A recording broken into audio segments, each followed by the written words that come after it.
Synthaholics. It's the Untitled Podcast.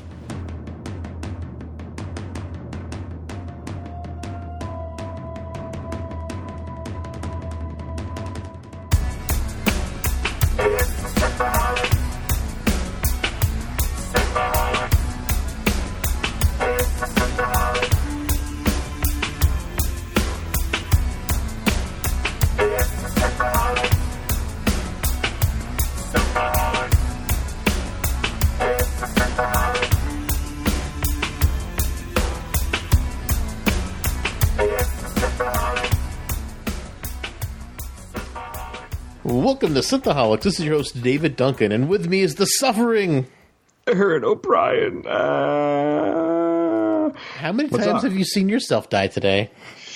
Ooh, you know what? I die a little bit every day. So Just die a little bit inside? yeah, a little bit inside every day. That happens mostly when I'm at work. Yeah, it's pretty much every day for me. But hey, we're going to go back in time again. We're going to Deep Space Nine, the episode Visionary. Oh, well, we do have a little bit of news today. I don't know if you saw, and we definitely didn't talk about it before the show, because we talked about a lot of other things before the show today. We had diarrhea of the mouth before the show. We hadn't seen each other in so long. But David Ogden Stiers, who played Dr. Timikin in Star Trek The Next Generation's fourth season episode Half Alive in 1991, he passed away, I guess today or the other day, at the age of 75. Today, as of the recording. He also played the Major Charles Emerson Winchester III on MASH. From MASH. Yeah, MASH. Yeah, he was a big part of MASH. Yeah, his MASH part was pretty amazing. His role in MASH was, I mean, he was a notable character, and he's a really fine actor. Well, I mean, if he's got that really long name, he better have been a big character on MASH. I never watched MASH, but you haven't? Oh, it's worth watching. I think my parents watched it when I was a kid, but I just tuned out, or when they were watching, I just leave the room because I didn't get it. To play the part of Timikin, that was such a good role. It was so heartbreaking. That whole thing with him and Loxana Troy, that was such a good episode. Mm-hmm. And it's sad that he's passed away, 75. I mean, that's a decent life. That's a pretty good life. It's a good life. There's a lot of people are living longer these days, but who knows? Maybe it could have been other health complications. But yeah, if you should, I think on regular cable TV they replay MASH pretty regularly. I don't have cable. I haven't had cable in years. Oh, dude, ever since the Great Purge, you and I are from. Yeah, you just got rid of it, huh? Yeah. The Purge, when we had to kill everybody. Well, when they were trying to kill us, but you know. Oh, yeah. We weren't trying to kill anybody. We were the ones getting killed. No! From like, 2 years ago? So, yeah, during that Purge, I was also purging things I didn't need to pay for, and cable was one of them, so. Mm-hmm. Yeah, it's just sad to see him go. I mean, he was he's an amazing actor. I mean, just from that one episode of TNG, like he sold it, and he was so good. Yeah, well, in MASH, you definitely get. I mean, he plays in MASH. He kind of plays like a stick in the mud kind of character, very intelligent but not fun loving, and the other guys are like goofy. But but his role is deeper than just a stick in the mud. You know, he has there's some really powerful parts that he, different episodes that you experience. So yeah, great actor. It's just too bad we lost him. Yeah, definitely sad to see him go. I just wanted to mention that because again he was a Star Trek actor, and he's only in one episode, but I mean sometimes these guys in these one episodes make such an impact, and that's just. I mean, Loxana episodes are always awesome, and then he was part of that part that made that one episode amazing. Yeah, right. Absolutely. Yeah, I agree. But man, off the sad news, we're like you said, we were talking Deep Space Nine, and as I alluded to with our intro, Suffering of O'Brien, we're talking Deep Space Nine Visionary. Yes, back to Visionary again, and. Deep Space Nine, who'd have thought we would have gone back in time again, but here we are. So Deep Space Nine, this is Season 3, Episode 17, and first aired on February 27th, 1995. This episode was so great, and it introduces the beginning of one of my favorite things between Bashir and O'Brien, the dartboard. makes its first appearance being played in this episode. I think it appeared in a previous episode, but this is the first time it was actually played. I enjoyed this episode. What's funny is when you brought this episode up, I kind of forgot about it, and then I rewatched it, and I was like, I remember how much I liked this episode because it's so... O'Brien saying I hate temporal mechanics and stuff like that. Yeah, it's really interesting. So it's got that typical weird time dilation, weird stuff going on. So good stuff. But in a fun way that makes poor O'Brien suffer. Well, we get the suffering right off the bat because the show opens with O'Brien laying on the floor. Apparently, one of the plasma conduits blew while he was attempting to reroute them, and he has Bashir's there tending to him. He says he's a mild case of radiation poisoning, and he injects him with some medicine and says, just take it easy, light duty for the next couple of days. And Sisko's like, that's right, light duty. That means don't do anything real strenuous. And don't be crawling around the Jeffries tubes. And the funny thing is, they're in ops right now. Like, there's a major power junction apparently that just blows up in ops. I mean, did they booby trap their own bridge? The Cardassians? That goes your old theory. Why do they have all that power routing through all those controls on the bridges? Yeah, but apparently they only need to be dummy terminals. If you've got this giant computer core in the middle of your ship, you don't need. I don't get it, but O'Brien says, you won't get any arguments out of me. I'm going to just take it easy. Next we get there, Kira and Sisko are going to meet this Romulan delegation that are coming to meet and conference with them about the Dominion. At this point, though, while they're going down to the promenade to meet the Romulan delegation, apparently there's drunken Klingons walking around and they outside of Quark's, and they have the security guards are taking them into custody. And Odo explains that the Klingon had a freighter that had some issues and needs some repairs. It's going to take 2 days. And Sisko takes Odo aside and goes, look, the Klingons are going to be here for 2 days and the Romulans are going to be here 2 days. Let's hope that these two don't meet. Let's hope they don't mix. Yeah, let's not. They're not the House of Duras, right? Because the Duras seem to like the the Romulans. They like the Romulans. But so Odo's like, okay, yeah, sure. It was just so refreshing to see a regular Klingon. Yeah, you were like, yeah, yes. I don't know. It's just I miss the classic Klingon look. I mean, the look in Discovery definitely started to grow on me, but it is kind of nice to see it, but it's also I feel two ways. I feel nostalgic about the old Klingons, but also now that I look at them, they're a little silly. Not terribly silly, but just a little silly. Well, because they don't look alien enough. You know what I mean? Yeah, but that's the thing. Like, what Samuel said on our round table, like that there's 3 different classes of Klingons. And it's the same thing I've said before too, where you've got the smooth head from the augment virus, you've got the regular you've seen, and then you've got the hyper Klingons who tried to do genetic engineering by rolling back the Klingon on the evolutionary dial, right, to make them like hyper alien and hyper Klingon. So that's my mind as how the Klingons look in Discovery. But yeah, it was just nice to see. But I don't know, the Klingon words didn't sound right. From what we've been told too, I mean, when we've talked about people speaking Klingons, that a lot of times when we hear the Klingon language, sometimes it's just made up. Yeah, when we had Jen, the Klingon pop warrior, on, she said a lot of times in Deep Space Nine, the Klingon was very like Paramount whole and not Klingon whole. Yeah, right, exactly. So interesting. So the next part of the scene, we have Kira and Sisko. They go down to the docking port, and there's 2 security guards waiting, and they open the door, and the Romulans walk in. How many couches died for those those Romulans outfits? Many couches died to bring you this information. It's like the Bothans. I would love to talk to one of those actors that wore Romulan outfits. Like, maybe if we ever run into Marina Sirtis at a con, I just what was that made of, and how hard was it to move, like wearing a couch? Because it looks like the most uncomfortable couch material ever. You don't know that. It could be the coziest clothes that you ever wore. Could be, but walking around just perpetually in luxury. Looks say different.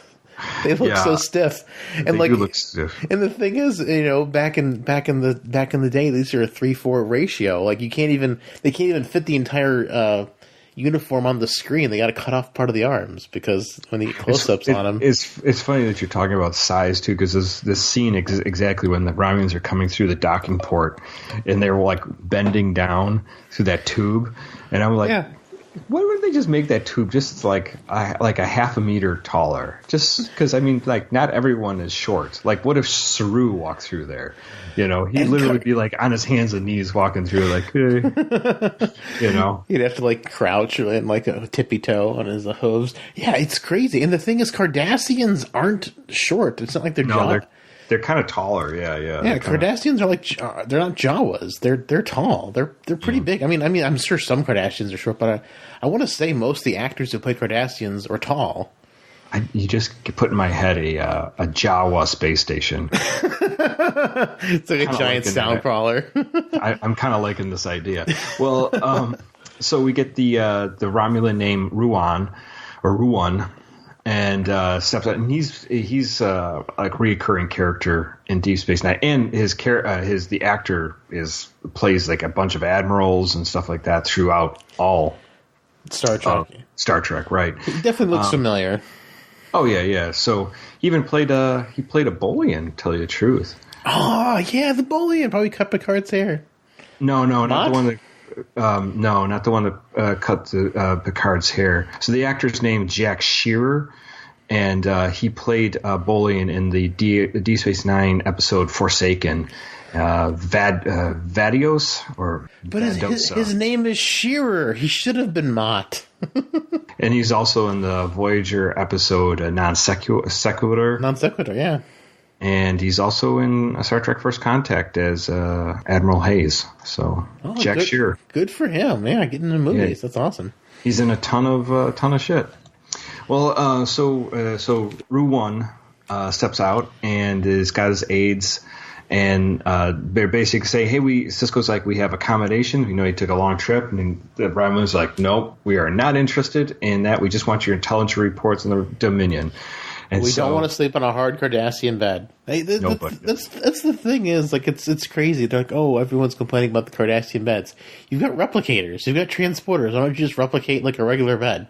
It's not important, Dave. Just sleep on it. Sleep on those flea-bitten mattresses. Those concrete slabs. I know, right? So they head over to their briefing room with the Romulans to do that. At the next scene we have Quark hanging the dartboard for Miles O'Brien, and Quark is skeptical about what this is going to do for his profits. They go together with bars like eggs and bacon. And Quark's like, what the hell is eggs and bacon? It's like root beer, but better. Root beer and ice cream making a float. He's like, what are you talking about? No, it's kind of lasers. And then he throws a fistful of darts, and they all hit the Morn. Yeah, it was a great scene. Morn got like, what the hell? What if I hit his eye? Eyes are extremely expensive. I love how how they mentioned that replacing organs is so expensive. That's pretty nice. Yeah, it's interesting too, especially since it seems medical care is free. But at least on Deep Space Nine, since it's Federation run, right. Unless there's another doctor on Deep Space Nine that doesn't. It's not free. He's the quack. Like a Ferengi doctor, he charges like an arm and a leg. Yes, right. So after this little kerfuffle with Morn, all of a sudden O'Brien's trying to show him how to throw the dart correctly, and as he starts to throw it, yes, he is catapulted into the future where he sees himself from across the promenade talking to Quark about Klingons who destroyed 2 of his holosuites and he needs repairs.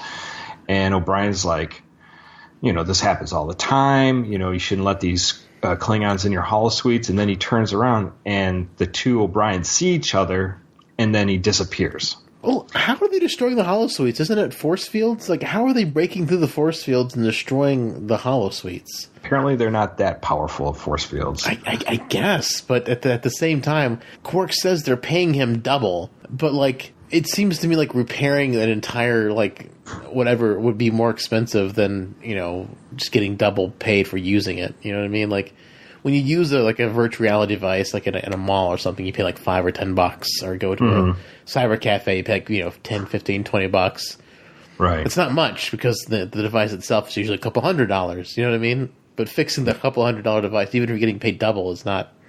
It doesn't seem right. The math doesn't work out there, from what I can tell. Right. Exactly. But still, nonetheless, so O'Brien sees himself, and then he disappears, and then he passes out on Quark's floor while trying to throw a dart. And Quark's like, that's how you play darts? Next we get in the infirmary, Bashir's basically saying, yeah, it's just a side effect of radiation poisoning. I'll fix you right up. And he gives him a couple shots, and then he says, O'Brien says, I had a vision or some kind of hallucination of myself talking to Quark about the Klingons destroying this holosuite, and he's like, well, that's just a mild hallucination. It could be part of radiation poisoning. And you have a severely deficient fantasy life. Here, let's go to the Alamo, then you can have something really to fantasize about. Ooh, the Alamo. So next we get in the conference room. We have the Romulans and Sisko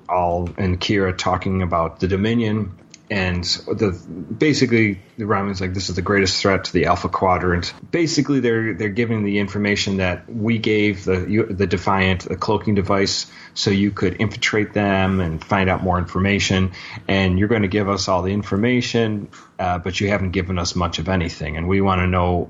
And they're asking more about Odo as being a changeling, as he's one of the founders. And they're like, well, Odo's not really one of the founders. He's a changeling, but that's about it. Like, biologically, he's the same race as the founders, but he doesn't know anything. He was, shot out from them hundreds of years ago. He was a science experiment to a Bajoran, and then now he's a security officer. He doesn't know shit.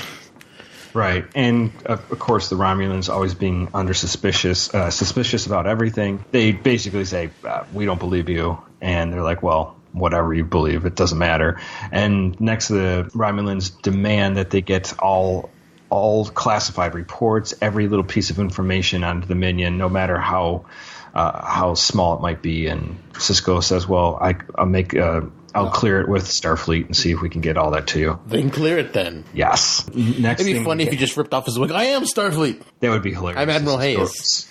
Oh. That would be funny. I thought you meant Sisko ripping off his hair and it was a wig because he's bald later on. Scooby-Doo thing. Yeah. You can't just give out information. You're fired, Sisko. Damn it. Next we get on the promenade. Quark is complaining to O'Brien about his damaged holosuites by the Klingons. And in mid-sentence, O'Brien stops and remembers, like, ooh, deja vu. And then there he is. He's looking at another O'Brien across the way. And I love how Quark looks at him, and then Quark's like, I think you've got worse issues to worry about. I'll wait for later. That was funny how Quark just answered. And like his nonchalance, like, there's another Chief O'Brien. I think you've got bigger issues here. I'll talk to you later. That's when you know you're in good sci-fi, when the characters around you don't really react that freak out. They're just like, okay, that's weird, but you definitely got issues.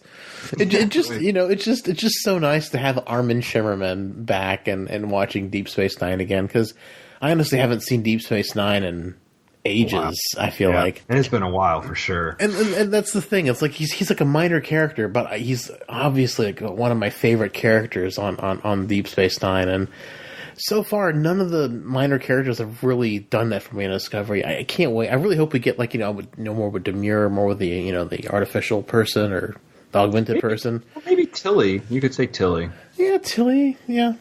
I like Tilly. I don't know if she was originally meant to be as big as she was, but like a big as her role. Maybe she was. I'm not sure, but I don't know. Quark he's a pretty established character in Deep Space Nine. Yeah, one of my faves. Oh yeah, it's just the acting is amazing. So especially under all that makeup. Well, later, I feel like there's two, Discovery says, oh, we've got the first gay couple, but I'm pretty sure there's two gay couples on Deep Space Nine. Oh, really? We haven't gotten to this part yet, but we definitely got Bashir and O'Brien, and then we've got Odo and Quark, because later on in the episode we haven't gotten to it yet, but Sisko talks to Odo about, investigating the Klingons, and he's like, well, I'm going to investigate this person, and Quark. Yeah, and Quark. and Sisko's like, you don't really think Quark is anything. He was like, I always investigate Quark. And I'm like, oh. yeah, it's pretty funny. They're in love. This is cyclical thing with those two always going back and forth. It's just funny. So I'm pretty sure DS9 had two down low gay characters. Two gay couples. Well, definitely hinted at for sure. So our next scene we have in Sisko's ready room office, we have Dax, and she says that she did detect a minor temporal disturbance in Quark's and on the promenade around the same time that O'Brien had this future vision. So it becomes apparent that O'Brien did go into the future, and they have to figure out why this is happening. And they have this idea that the ionized radiation that he was exposed to earlier might have done something that is pushing him forward into the future. And that's why he could. This happened. While they're talking about this, O'Brien flashes forward again. And now he's in Quark, and he's in the middle of a bar fight with a bunch of Klingons. And after, right, and of course, Miles jumps right into the fight, even though there's another O'Brien fighting. He's got to save himself from getting hit with a knife. And just at the last minute, he's like, "Look out!" And a chair comes crashing across over his head, so he ducks just in time.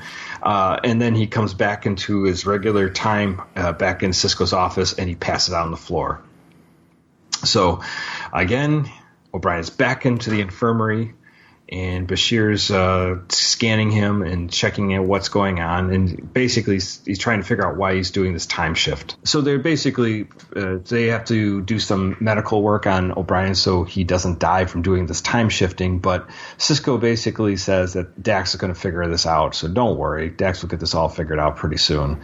And you want to rely on Dax, but Dax, as much as she is the science officer, she never really succeeds at doing anything very good sciencey. I was going to say, somebody says, if anybody's going to figure out Dax well, I'm like, does Dax really figure anything out? I don't think she ever has. I'm not saying Dax is completely incompetent, but Dax never made me go wow, what a great science officer. Was never like a Spock, Data. She was just hot. Yeah, yeah. I mean, yeah, for sure. But even Ensign Kim was a bit of a better science officer than Dax. Oh, ow! That's a low blow. Ow. Well, I know, but you gotta get the aloe vera out. Yeah, but Kim at least was seemed like he was interested in the science. Dax is sort of like a passing, I guess this is what I'll do for now.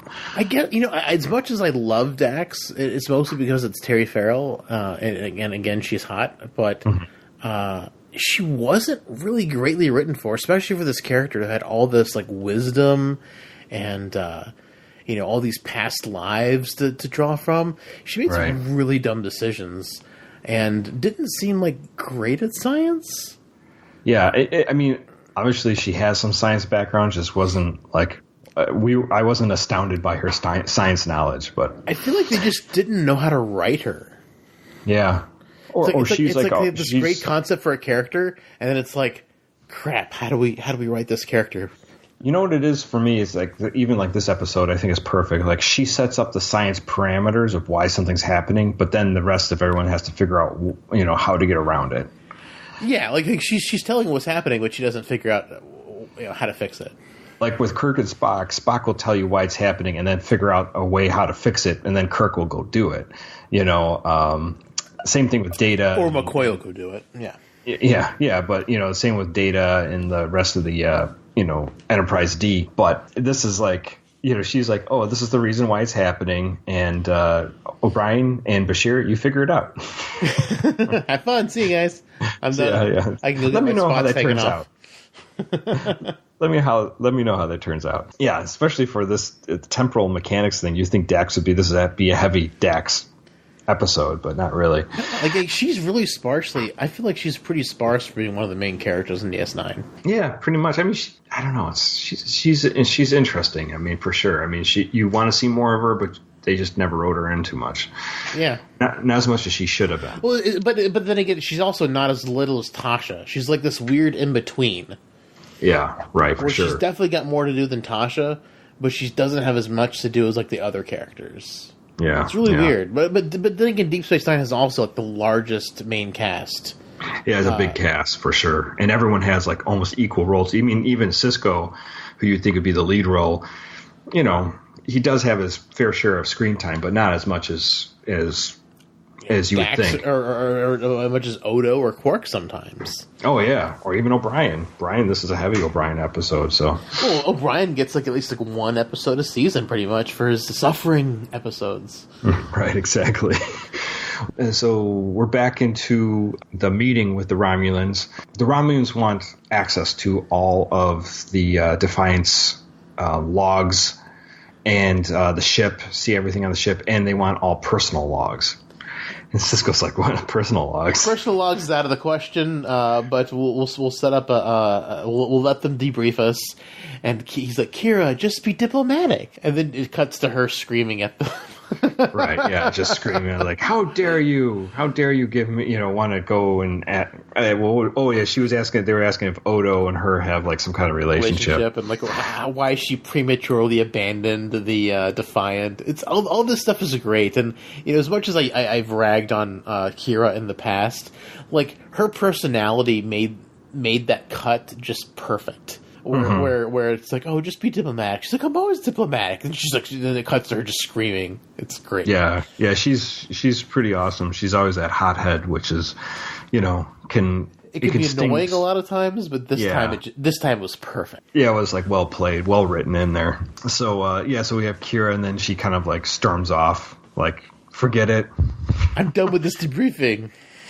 Yeah. So obviously the Romulans are doing very well with the Deep Space Nine crew. They're getting so much information, it's hard for them to keep up. So next we get Bashir is beating O'Brien on their 10th game of darts now. And he's kind of like, how long we got to do this? Like, it's like, well, there's supposed to be Klingons here. And he says, but there's no Klingons in this. They have security out. There's no Klingons here. And all of a sudden, who comes walking down from the hall suites are the Klingons. And they're paying triple now. Yeah. Quark is like, just doesn't care. So immediately the Klingons see the Romulans and they got to start a fight. And this is when the bar fight starts off again. What Star Trek let a good bar fight? Well, especially in Deep Space Nine. I mean, every once in a while there's got to be a good bar fight. Well, bar's one of your main sets. I mean, you got to do it. Yeah, right. So next in the security office, Kira's telling Odo how they insinuated that maybe they had feelings for each other. Like, that's ridiculous. Even though Odo was like, so ridiculous. Odo was like, yeah, I love you. I'll turn myself into any size dildo you desire. Anything you want. I could be you if you wanted. I could be a dildo. Oh, she'd like that. Oh, especially Mira Kira would like that. Oh yeah, Mira Kira was so into herself. Oh, she was a freak. I can't wait to do a Mira Deep Space Nine episode. That'll be fun. Yeah, she was really into herself. So is that incest? Is that masturbation? That's advanced masturbation. That is, yeah. So O'Brien gets into the mix with the fight. Oh, and Odo gets the thing, basically, Quark saying, they're tearing my bar apart. You got to get them out of here. Get these Klingons out of here. So Odo runs off. But O'Brien's in the fight, and of course we get past O'Brien visiting the future, and he helps out just like we saw before in the fight. And so during the fight, O'Brien goes into the future once again, and this time he's in a corridor where he sees his future self opening a panel, and when he opens it up, a energy shot or a laser shoots out and knocks him to the ground.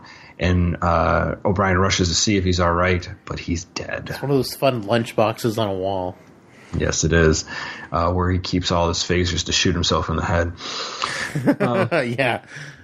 Again, O'Brien wakes up in the infirmary, and Bashir's telling him that everything's okay. And O'Brien's like, no, it's not. in a few hours I'm going to be dead. So next we get Sisko, O'Brien, and Odo are in the corridor where he saw his future self. He says that there's some kind of phaser or high energy laser that killed him when he was looking into this bulkhead or this compartment.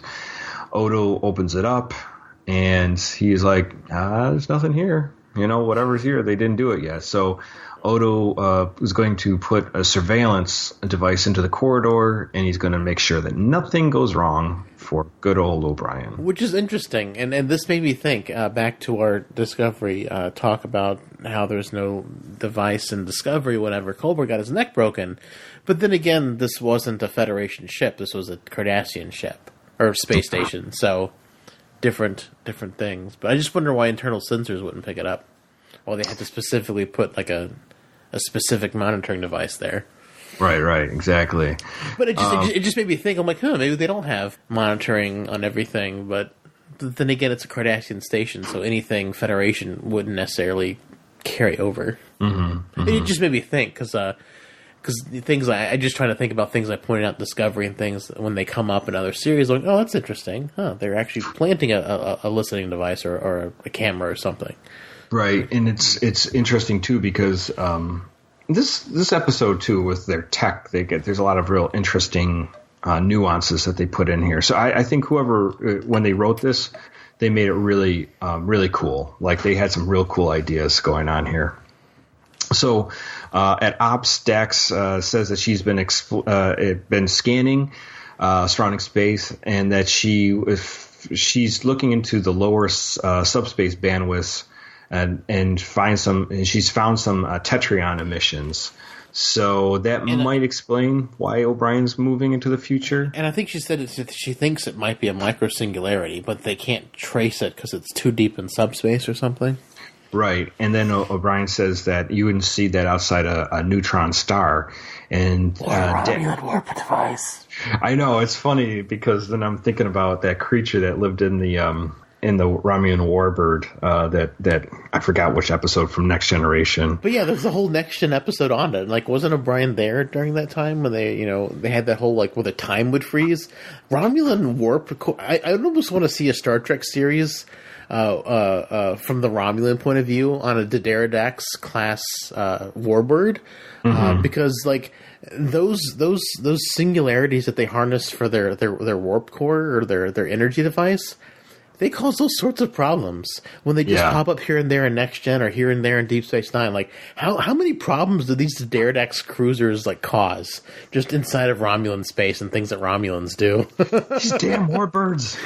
They're micro singularities. It's crazy. I mean, it's a cool idea. I mean, it's actually probably more likely that we'll be able to make harness the energy of a micro singularity versus actually ever getting actual warp drive.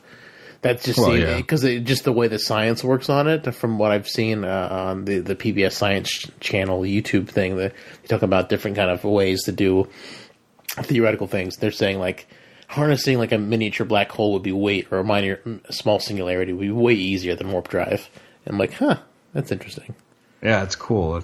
I don't know how you would possibly even do it, but that is interesting. So O'Brien says that outside of a neutron star, you wouldn't see these kind of emissions, and that it should be affecting the gravimetric field signature of the station as well. So Sisko's saying, well, assuming that this is what's causing you to jump forward, this is the best possible reason for it. And Bashir says that he could probably combat this him catapulting into the future by giving him Delta series isotopes in his body. So it will kind of stop it, or at least stop him from going to the future as much. Next, we get Sisko takes Dax to pinpoint the singularity in effort to get rid of it. Then Major Kira says that she enters Ops and says that I had to move the Romulans because their replicators weren't working properly. And basically, it's the same level, Section 47, Level 2. And that was basically where O'Brien took Sisko and Odo from before. And Sisko's like, oh, that's where O'Brien got killed. And Kira's like, should I move him again? And Sisko's like, no, let's play this out. Yeah, let's let them make their move. It's like, you're one of your favorite crewmates, or under your command. Supposedly, he's going to die, and you're like, no, let's see how this works out. And when he said that, I was like, you were an ass. Oh. I couldn't believe he's just the chief petty officer. He's not important, right? Not important. He only just makes this whole station work. The whole Deep Space Nine work. Well, I love how Odo takes. I think next Odo takes Cisco to the quarters right outside that junction box, and it's almost like a Data-esque scene almost, because he's like explaining this really long carried out thing, and Cisco's like, get to the point. And whenever he's like, oh, these guys are spies for Galron, and he's like, why didn't you just say that? He's like, I had to remind you how good I am. And they take apart the replicator, and he shows them that they transferred the replicator into a transporter. Right. And they've said, we learned from the Moriarty episodes, that the transporter and the replicator are kind of interchangeable a little bit, or at least in the holodecks, they use replicators and transporter technology to make the holodecks work. So I mean, it makes sense. They're basically the same thing. Yeah, they use the kind of, I mean, it makes sense because, I mean, also, like, it replicates the meat, but I mean, they also show them putting in like their plates into the replicator, so basically beams them somewhere to be cleaned. Or I assume they don't beam them to be clean. I always assume they just disassemble the particles of the plate or the food that was unused, and then just turns it into whatever matter is being demanded someplace else. Yeah, that too. I mean, it's either or. It beams to the dishwasher, or just takes it all apart from the molecular level. Right, exactly. Cisco does go to Odo's office later on, and he says he has a Class 3 surveillance device. Someone put a Class 3 surveillance device in the bulkhead that O'Brien warned him about. And this is another funny thing. Right after it's like, did you get a good look at it, even though you've been watching it? He's like, no, I didn't. I'm like, what? How did they not get a good look at it? They specifically planted a device. I mean, he's got probably cameras and he's got all sorts of things, but regular internal sensors. But this is what it is. This is what it exactly was. You were saying before that someone beamed that into that bulkhead. So we don't find that for just a little bit later in the episode, but that's how it happened. But it was just weird. That's like, what? In Quarks again, Bashir and O'Brien are waiting out the time that he has until his death. And Quark arrives with drinks and says, hey, next time you're in the future, you want to take a look at the numbers on the Dabo wheel, can make some money. And I'm not a fortune teller. Yeah, I'm not a fortune teller. Leave me alone, Quark. I always like how O'Brien just dismisses Quarks no matter what. It's like you just can't even stand him. Oh man, I love Quark. I get O'Brien not liking him, but But again, O'Brien's thrown into the future. This time he's in the infirmary, and his body is covered in a white sheet, and he's like, I'm dead. And then Bashir's walks around the corner and goes, oh, I'm so glad to see you. He's like, yeah, you died. He's like, what? I died? And he says, yeah, if I would have known to look for to run a basilar artery scan, I could have detected the damage in you and everything would have been fine. So next time you see me, definitely tell me, run a vascular artery scan and everything will be all right. He's like, what? How could you let me die? You sound like him there. How could you let me die, Julian? And it's like, sometimes the body just gives up. His friend just died, and now he just sees his past self. This is another thing. Is good sci-fi. He's like, oh, you're back again. Okay. Oh, good. He knew it was happening, so he was hoping it was a matter of time. I guess it's just a matter of time. I love. Yeah, you're right. I love how nobody freaks out. It's just like, oh yeah, this is just what happens to O'Brien every now and then. Or just this is what happens on Deep Space Nine. Weird shit. Well, it's just O'Brien. If it's something weird, it's got to be O'Brien. Right, exactly. I just want to watch another episode where something weird happens and they do call it out. Yeah, right. Yeah. How was that? Because O'Brien won't be involved when they do call it out. when it's with O'Brien, they're like, yeah, that's weird, but that goes, O'Brien's kind of freaky that way. It's his beady eyes. It's his beady eyes. So next we get that same scene you were talking about. Is talking about when Odo, it was an unused room in one of the habitat rings that someone hijacked the replicator and made it into a mini transporter to send that surveillance device by the Romulans, by that bulkhead. And this device, it comes from a planet off Dalvos 3. It's a planet on the border, on the Klingon border. And he's like, it's 90% chance this is probably, it's a Klingon planted device.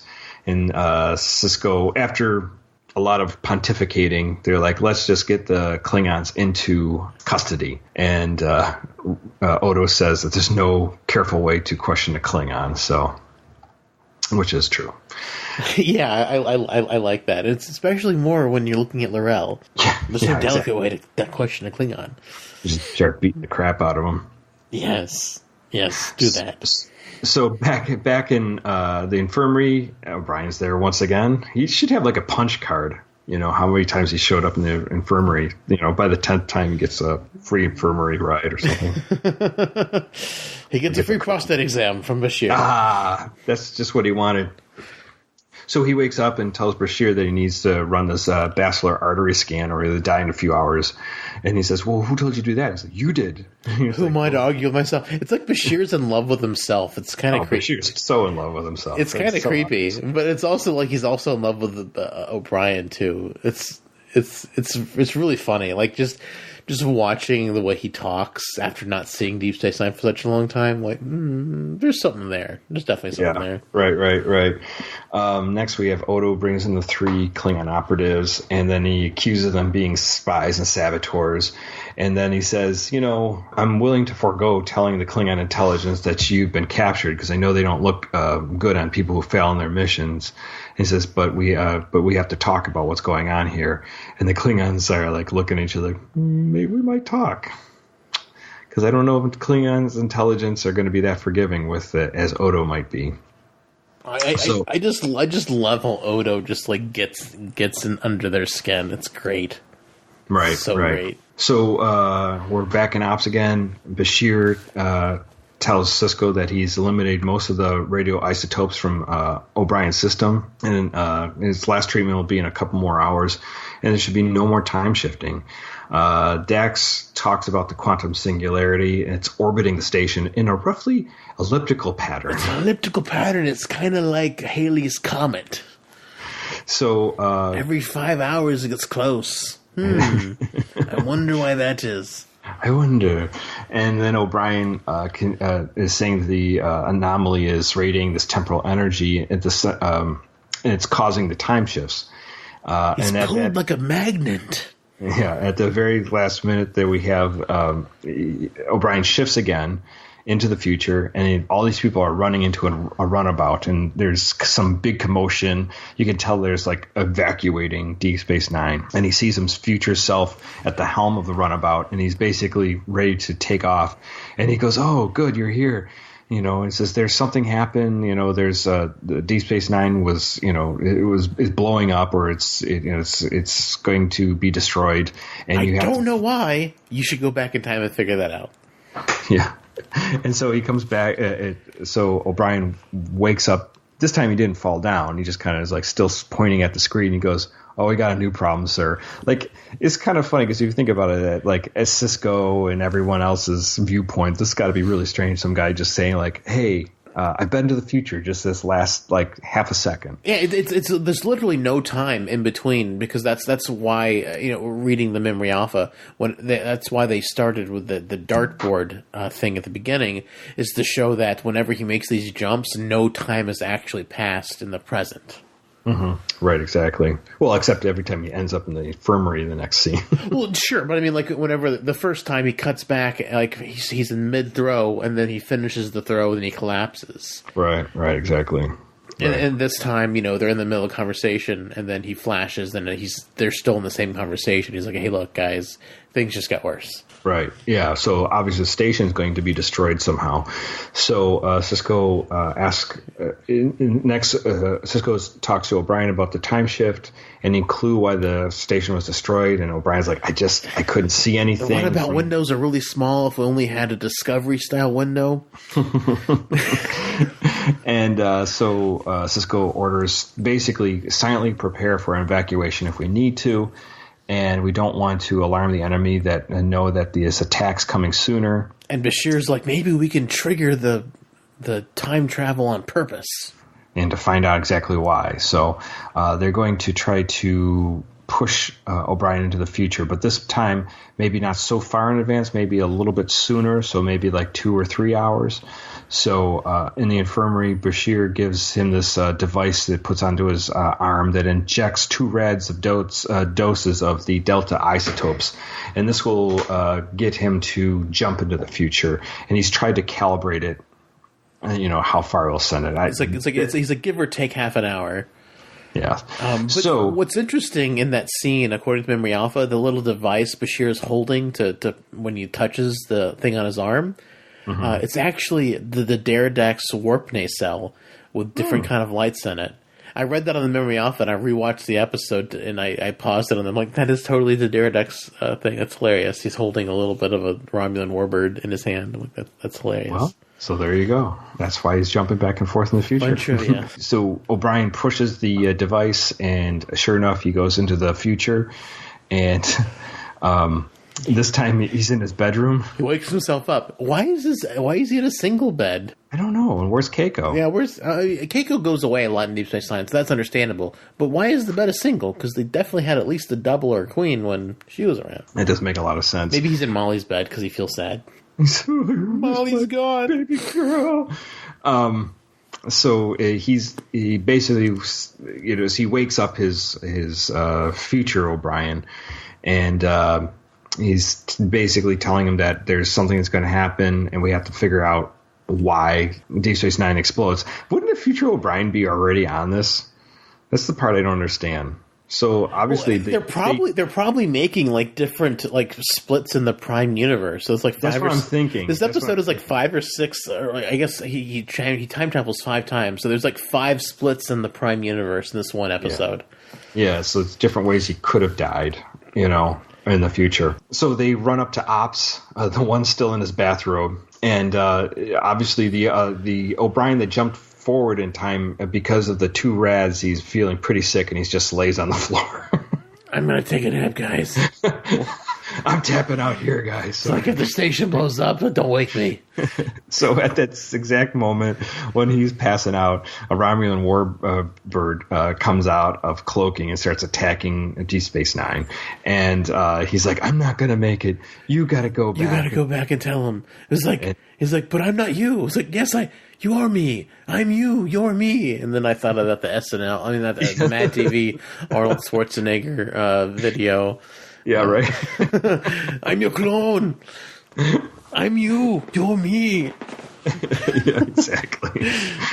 So future 2-hour future O'Brien says, what the hell? He throws on the device and goes back to the past. But it's like he forgets about the future. It's like he remembers enough to tell them that what's going to happen, but it's like he forgets that he is a different O'Brien, not the same O'Brien. I don't know. I think he sort of knew because he sort of knew that he died. He kind of alluded to it at the very end. Yeah, he did, but he didn't. But he just kind of fell back into the role like it was just him. You know what I mean? Well, it's just you. I mean, it's still you. It just that's not the you that died. Yeah, that's true.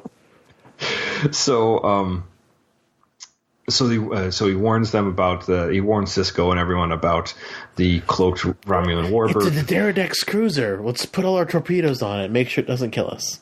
Right, and then obviously they make all the preparations, and then they confront the Romulans in the meeting room, and basically saying, "We know what you're doing. We know you have that Romulan warship outside, and it's cloaked, and we have like 50 torpedoes aimed at it." And maybe we should go. And Sisko's like, "Yeah, you should do that. Get on that." Yeah. And then Quark, so the Romulans hightail it out, and obviously whatever they were planning doesn't transpire. And the idea was that if the Romulans were to destroy Deep Space Nine and destroy the wormhole into for the Dominion to come through, that they would never be able to get into the Alpha Quadrant. So that was their play, apparently. Yeah. And then our last scene, we have Quark's. We're at Quark's again, and over darts, O'Brien's telling Bashir how weird it is to be living in the past. It's like living in another O'Brien's life. And Bashir's, he's living out the memories of what happened. He says, "Oh, you're going to hit like 20 or something like that on the edge." Yeah, and so Bashir obviously does that. And at the last minute, O'Brien walks out, and then he whispers over to Quark, "Hey, Quark, Dabo." And then everyone starts yelling Dabo, and he's like, "Wait, come back!" And O'Brien just walks away laughing, smiling. It's great. Yeah. So, and that's how the show wraps. So, definitely a very fun O'Brien Must Suffer. But Dave, what was your takeaways and feelings of this episode after seeing it? Just after so much Discovery and all this Discovery talk we've been doing for the past, it feels like forever. I enjoyed Discovery, but it's just nice to get back into Deep Space Nine and like nostalgic territory, and it's like that cozy blanket. Yeah, you just get back into. And it's not that I liked Discovery for being dark and gritty. I didn't mind that, but Discovery hasn't made me fall in love with all the characters yet. There's a couple I like, and some of them like, but then again, it's only 15 episodes. But right. Like just like getting back into Deep Space Nine, where like, oh, there's O'Brien, I love O'Brien. Oh, there's Quark, I love Quark, and Odo, yeah, Odo's amazing. Kira, I hate you, but like for some reason you work really well in this episode. So it's just, it was just so good, and I love O'Brien Must Suffers, and for a long time we were doing those like every 10 episodes, and right. It's been like 30 episodes since we've done one, I think. Well, and the thing is too is like, and we've said this more than once now. I mean, with Discovery and all the other series, it was like, they didn't really take off until like the second or third season of a lot of the series. Deep Space Nine. Deep Space Nine is a prime example. Like the first 2 seasons are extremely difficult to watch, but it is my most favorite Star Trek series. Right, and they definitely. And on top of that, we've watched these episodes many times. So we've become sort of acclimated to everything, and we've fallen in love with these characters one way or the other. And for good reason. You don't rewatch something if you hated it. So. Obviously, there's something that brings you back. So, who knows? Maybe Discovery will get back into it someday. But I just like I've said in past episodes, I just hope Discovery drops Michael Burnham being the main character and they focus on the ensemble, because that's the beauty of Deep Space Nine. There's the main cast is huge. Mm-hmm. Sure, you don't get some characters in some episodes because this is a great episode because Jake never shows up. But like you've got like the characters you hate, and then like and sometimes they don't show up, and it's great when a character you don't like shows up, and they focus on all the good characters, right? And it's just so much fun, and it's the ensemble that makes it work. And but O'Brien was just the transporter operator for like half the run of TNG. He was like a nobody, and then they gave him this part in Deep Space Nine, and it's a great part, and he's got a great character, and it's just so much fun to see. And I love that the writers thought, hey, let's pick on O'Brien. It's just fun to pick on the little Irish guy with the beady eyes. Let's pick on all the O'Brien Must Suffer episodes are pretty solid. They're so much fun to watch. How about you, Aaron? Oh, yeah. This is... I don't know exactly when... it's hard to say, but this is one of the episodes back in the third season when this came out that it was like, well, this is going to be I like this episode a lot. Like, there was a lot of episodes, from 1 to 3 that were like, I don't know. 3 was getting better. This is one of the ones you're like, this is a good episode. This is fun to watch. Well, yeah, in season 3, they got the Defiant, and that's the thing I loved about this episode. Like, they're saying Discovery's the first serialized Star Trek, and this episode, they're like, hey, look, they referenced the Romulans gave them a cloaking device for the Defiant. The Defiant was just introduced in season 3. They referenced them getting captured by the Dominion. All this stuff that happened, like solid world building is happening way back in the 90s, guys. It's amazing. Right, and like I don't know if you or somebody else was saying that if one of our past episodes that DS9 was not so much episodic but serialized stories that advanced a plot more and more as time went on. So, which we never saw before in Star Trek up until Deep Space Nine. So, it was really cool, and it's like things that really I liked was O'Brien just is talking to Quark, and then Quark sees like, oh, you have bigger problems right now, kind of thing, like that, like it's so like, it's like funny, but not like laugh out loud funny, but it's like it's just funny to think about. Right, and the thing is that it's so nonchalant, it's like, there's another O'Brien over there. You've got bigger issues, dude. I'll let you deal with them. Yeah, so that's kind of cool. I like that aspect of it, and like how Bashir runs into past O'Brien when he's dead. He's like, "Oh, you're here, good." Yeah. So they just don't even bat an eye. It's like, "Oh, good. I'm so glad you're here." This is how you fix this. It does make a bit of a point, like certain points where O'Brien jumps into the future, like that he runs into himself. Like, how does that happen? Well, it's like he's always next to himself when he jumps back. I mean, that's a little weird that he's always near himself whenever he jumps. Yeah, wouldn't you be in the same spot you were jumping? So, I don't know. It's like he's tied to himself.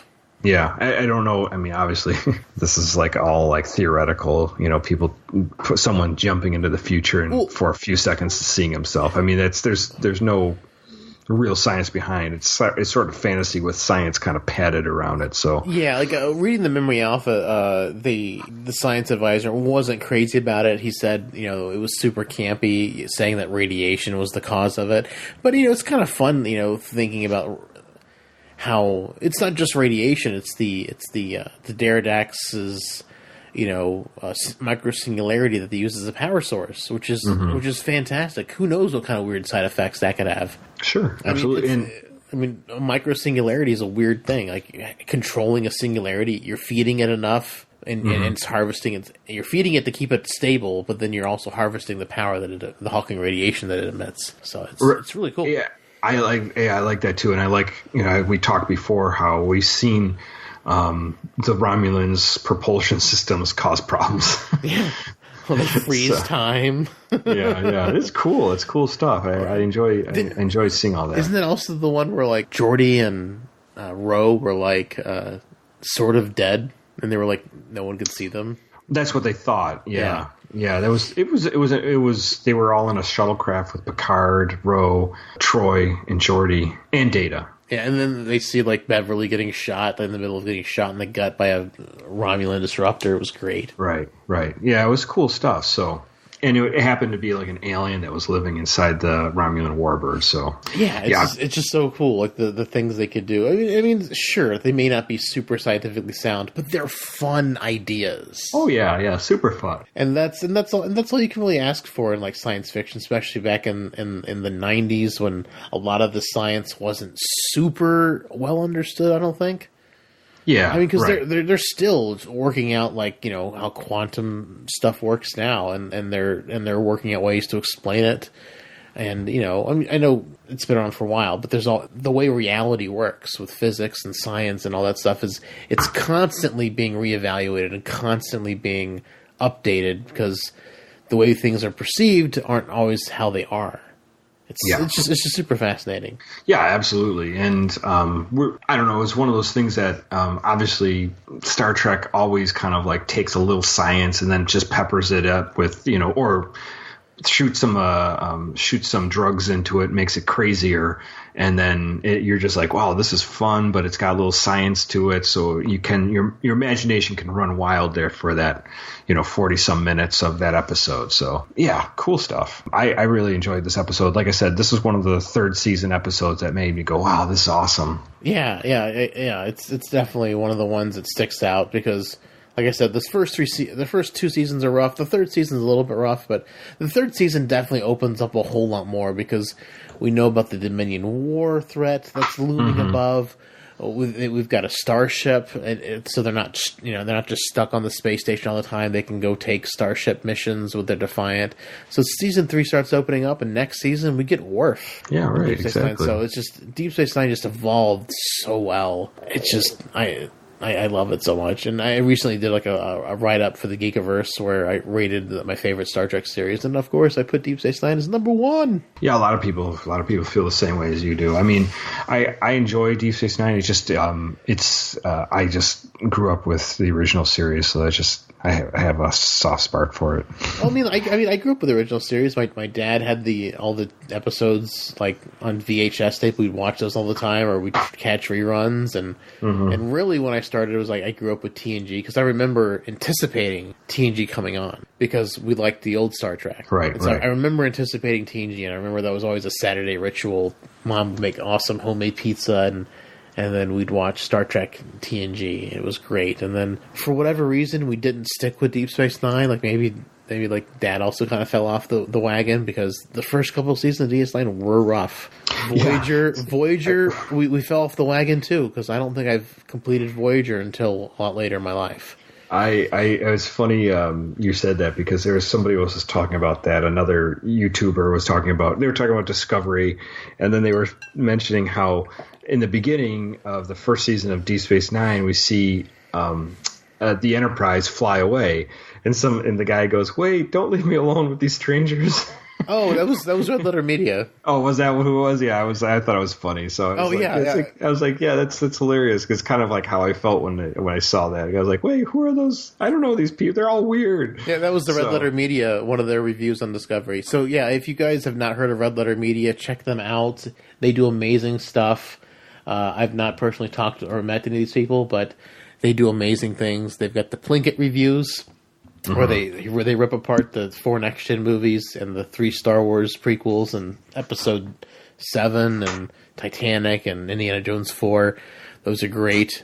And they do a review series, and they reviewed like the first episode of Discovery, the mid-season, and then the finale. So they did a really good job with it. And their guy Mike referenced in Star Trek all over the place, even in some of their other videos. They're not Star Trek related. He'll reference Star Trek if something reminds him of Star Trek. So it's a lot of fun to watch Red Letter Media. Right. Yeah, so I thought that was funny when he said that. So, and that's how I felt in the beginning of Discovery. Don't leave, yeah. Or not Discovery, Deep Space Nine. But then, as time goes on, you got into it. It was one of those things that it was weird because when Deep Space Nine came on, Babylon 5 had started right around the same time. So it was they were both fighting for your attention, and both were like almost good, but not great. So, and both of them, both Babylon 5 and Deep Space Nine, both got really good within a couple seasons. Deep Space Nine just kept getting better and better, whereas like Babylon 5 peaked at the Shadow War. Yeah, and then it just fell apart. It was like garbage after the Shadow War. I remember. Yeah, it definitely fell off a little bit there. But I haven't rewatched Babylon 5. I really want to, but I remember trying to rewatch like the pilot of Babylon 5 very difficult like 2 years ago, and like because they were using CG and not like live models, it was cool at the time. Because they had, the CG, and like, oh, that's really cool CG. Because at the time, it was, you had never seen it before, but now it just is so dated. Yeah. But I do want to try and force myself to rewatch Babylon 5, because I remember it was a fun, good science fiction show. I need to find like a Bible that has like how to watch it in order, because I think on Netflix, it's in the order which it came out, which isn't the actual order the show goes in. Which is really? Because I haven't seen it on Netflix. I haven't looked for it though. Really? I mean, this was like a year or two ago. It may be gone from Netflix. I really haven't looked for it, so I wouldn't know. But the last time I tried to watch it was a year or two ago. It was on Netflix, and I need to find a Bible or something so I can try to watch it in order. Right. Gotcha. Well, yeah, but at that time, they were both fighting for your attention. It was difficult because, like I said, the first 2 seasons of Deep Space Nine, while it was entertaining, it wasn't amazing. Yeah. So, in season 3, in this episode, there's a bunch of, I think House of Quark is in season 3 too. I mean, there's some really good episodes in season 3, but House of Quark is great. It took a while for it to really ramp up.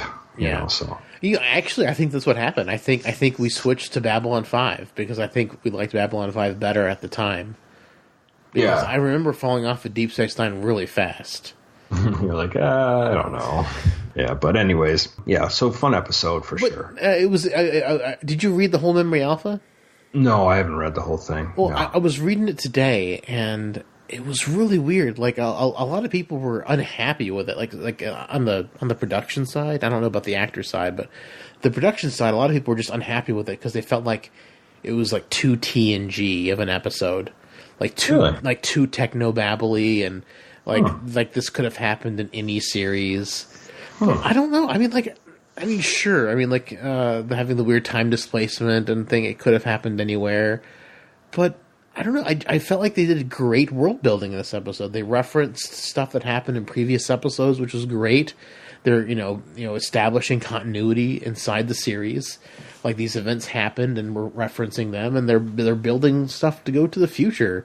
And how the Romulans get involved, and this is probably a seed for in the Pale Moonlight. Whenever Sisko does this thing with the Romulans later. Right? It's got to be a seed for that. What he ended up doing. I do wonder why the Romulans didn't come back and try to complete that plan again to destroy the wormhole. It's kind of disappointing. Star Trek gives us some amazing things, and then they forget about it. Yeah, they're like, that didn't work. Why don't we try again? Conspiracy. Season 1 of Next Gen was rough, but at the end they had Conspiracy. And Conspiracy was an amazing episode that they never really followed up on. Right, exactly. Because, they kind of evolved the bugs into the Borg. But it's not a one-to-one thing. It's like, we just changed the idea. And because they were basically assimilated, the bugs took them over. So it was kind of like a similar idea, but it wasn't a one-to-one. So they got great things. And that's whenever we talked about Discovery has some great ideas, but they were trying to do so much in the season, they left so much of these great ideas on the table and totally forgotten. Right, exactly. And, that's the thing is sometimes you see these cool things the Romulans trying to destroy the wormhole. I would be like, well, that didn't work the first time, but you should try again. And the Romulans actually aren't necessarily completely wrong, to try to stop the Dominion. Yeah. By taking out that wormhole. It's kind of a smart idea. I'm surprised they didn't reference this in Pale Moonlight. Right. Or even just say hey, I guess those Romulans had the best idea after the Dominion War destroyed so much of the Federation. Well, but then they use the self-replicating mines in front of the wormhole so no one can use it. It's like, we don't want to destroy it. We want to prevent people from using it. I know, it's just weird. Yeah, it's like, because it was like, their get a jail free card. It's a really cool way to explore the rest of the galaxy, and it's also the Celestial Temple, because that's a huge plot point because Sisko becomes a god, right, or at least a wormhole alien, which since they're fourth dimension or probably fifth or sixth dimensional creatures, they're basically gods to us, a 3-dimensional being. Right. Yeah. Exactly. Yeah, they can see on a whole different plane of existence. Yeah, like linear time confuses them because they move through time like we move through space. Right. Yeah, it's us talking to a picture on a piece of paper. Yeah, that's how far away removed we are from them. So they're basically godlike. So it's such a fascinating thing, and that's one thing I loved when Discovery had that Harry Mudd episode where they said he got that technology from a fourth dimensional being, and I'm like, that's really cool because the wormhole aliens are at least fourth dimensional. I'm sure they're probably higher up on the food chain because they're so confused about linear time. Yeah. So right. So the less you know about linear time, the further you have to be away from the third dimension. Because Q isn't confused about linear time, but he's obviously at least a fourth dimensional being. I would say he's probably more than that. Sure, yeah, but I'm just saying he's between 4 and the wormhole aliens. Yeah, or maybe I don't know. It's weird. Because the wormhole aliens are totally confused about linear time. Q is totally fine with linear time. So I would say the more confused you are with linear time, the further you're away from the fourth dimension. The more familiar you are with it, the closer you are to the fourth dimension. Right, exactly. Right. It makes sense. Or at least maybe their just imaginations can't go that simple. They're just like, that just doesn't make any sense. You can't think about, I don't know, like linear. It's like you said, like I said, seeing a picture and that they can't see, three-dimensionally, or they don't know about, the movement of time. And Q himself said the Q used to be not too different from humans. So I mean, like it's just a level of ascension, or something like that, or evolutionary path or whatever that can get you on that path to become semi-omnipotent, powerful. Changing your perspective from third to fourth, or from fourth to fifth. It's a just a stage of life or something for creatures, or it seems like that's how they're setting up in Star Trek. So like another couple thousand years, maybe, or I guess millions, maybe Earthlings will be like the Q, and the Q will be like who knows? The Q will be like the prophets. They'll just make a wormhole and just live in there and be bored. We're just gonna live in this wormhole. But cool stuff for sure. Yeah, I was totally hit with nostalgia watching this because, during our break, did we watch an episode or did we? We did the Measure of a Man. That's right. I think we did something else. I can't remember. Oh yeah, we did Measure of a Man. We had guests sometime in the minute because we did when the train stops. Right. Stuff. So we had some guests on during the break. So yeah, I don't know why it was only 15 episodes, but it just feels so long. So we've talked about not Discovery.